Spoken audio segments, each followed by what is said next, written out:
ఎదురు చూస్తున్న వీకెండ్ వచ్చేసింది. ఇక నాగార్జున వచ్చి రాగానే హౌస్‌మేట్స్ మధ్యన డివైడ్ అయి ఉన్న 2 టీమ్స్ కోసం మాట్లాడుతూ కనిపించేశారు. అశ్విని, మణికంఠ, పృథ్వీ, సోనియా, నిఖిల్ వీళ్ళ 5గురు పైన అయితే నిఖిల్‌కి గట్టిగానే కోటింగ్ పడింది.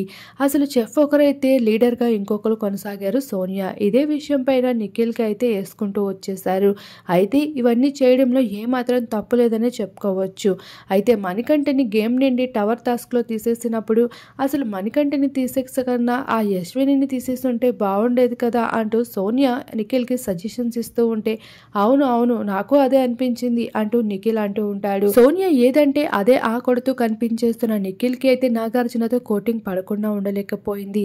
అయితే ఇక్కడ విష్ణుప్రియ ముందే చెప్పింది నిఖిల్ టీంలోకి వెళ్తే మా కష్టానికి గుర్తింపు ఉండదు అని. ఇప్పుడు అదే విషయాన్ని అశ్విని విషయంలో ప్రూవ్ చేసుకుంటూ వచ్చేసాడు నిఖిల్. ఏది ఏమైనా పృథ్వీ, సోనియా, నిఖిల్ ఒక టీమ్‌గా అయితే కొనసాగిపోదామని డిసైడ్ అయిపోతూ ఆఖరికి సోనియా లేకుంటే ఉండలేను అన్నట్లు మాటలు కూడా హౌస్‌లో మొదలెట్టేశాడు.